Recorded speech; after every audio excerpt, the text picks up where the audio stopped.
নমস্কার বন্ধুরা, ইতিহাস টেলসে আপনাদের সকলকে জানাই স্বাগত। কলকাতা ইতিহাসের দ্বিতীয় পর্ব নিয়ে তৈরি এই ভিডিওটি শেষ অবধি দেখার জন্য অনুরোধ রইল। যখন জব চার্নক গঙ্গার পাড়ে ব্রিটিশ পতাকা ওড়ালেন, তখন হয়তো তিনি ভাবেননি এক সময়কার ছোট্ট বাণিজ্য কেন্দ্র কলকাতা আর সমগ্র বাংলা শীঘ্রই পরিণত হবে এক ঔপনিবেশিক সাম্রাজ্যের ভিত্তিভূমিতে। আজকের পর্বে আমরা জানব কিভাবে এই বাণিজ্যিক সংস্থা ইস্ট ইন্ডিয়া কোম্পানি ধীরে ধীরে ঔপনিবেশিক সাম্রাজ্য স্থাপন করতে অগ্রসর হলো। 18 শতকের গোড়ার দিকে বাংলা ছিল ভারতের সবচেয়ে ধনী ও উর্বর অঞ্চল। পাট, রেশম, সুতির কাপড় আর জলপথে বাণিজ্য সব মিলিয়ে এই প্রদেশ ছিল ব্রিটিশদের জন্য একটি স্বপ্নের স্থান। তাদের প্রধান বাণিজ্য পণ্য ছিল তুলো আর রেশমের কাপড়। বাংলা মোগল সাম্রাজ্যের অংশ হলেও বাংলার নবাবরা কার্যত স্বাধীন শাসকই ছিলেন। 1717 সালে মুঘল সম্রাট ফারুক শিয়ার একটি ফরমান জারি করেন আর কোম্পানিকে এই বাংলায় শুল্ক মুক্ত বাণিজ্যের অনুমতি দেন। ফলে কোম্পানি এই অঞ্চলে শক্তিশালী বাণিজ্যিক স্বার্থ গড়ে তোলে। এরই মধ্যে কোম্পানি 1696 থেকে 1706 সালের মধ্যে কলকাতায় একটি দুর্গ নির্মাণ করেন, যা ইংল্যান্ডের রাজা উইলিয়াম থার্ডের নাম অনুসারে ফোর্ট উইলিয়াম নামে পরিচিত।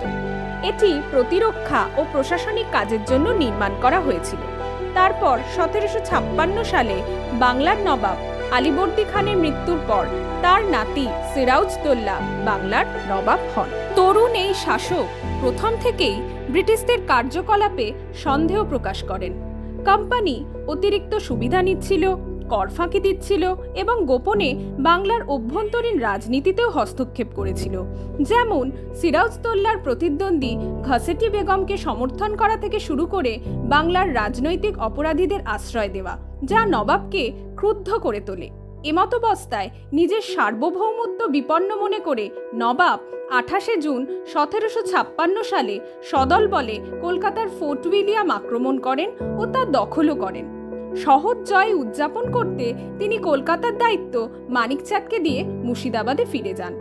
সেই সময় কিছু ইংরেজ কর্মকর্তা হুগলি নদীপথে পালিয়ে গিয়ে ফলতায় আশ্রয় নেন এবং মাদ্রাজ থেকে সাহায্যের অপেক্ষায় থাকেন।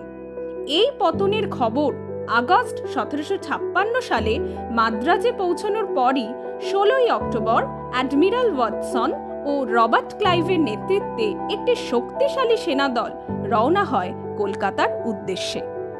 শেষ পর্যন্ত নবাবের এই বিজয় দীর্ঘস্থায়ী হয়নি। 2 জানুয়ারি 1757-তে ক্লাইভ ফোর্ট উইলিয়াম দখলের জন্য মানিকচাঁদকে ঘুষ দেন ও ফোর্ট উইলিয়াম পুনর্দখল করেন। 1757 সালের ফেব্রুয়ারি মাসে ক্লাইভ ও সিরাজউদ্দৌলা আলীনগরের সন্ধি স্বাক্ষরও করেন। তবে ক্লাইভ কিন্তু ফোর্ট উইলিয়াম পুনর্দখল করেই থেমে থাকেননি। এরপর তিনি শুরু করেন মারাত্মক ষড়যন্ত্র। আভ্যন্তরীণ বিদ্রোহী মির্জাফর, জগৎ শেঠ এদের সহযোগিতায় সিরাজকে সিংহাসনচ্যুত করার পরিকল্পনাও করেন, যা পরবর্তীতে পলাশীর যুদ্ধের রূপ নেয়। তা আমরা আলোচনা করব পরের আরেকটি পর্বে। ভিডিওটি ভালো লেগে থাকলে please like, comment and share. Also subscribe to our channel for timeless tales.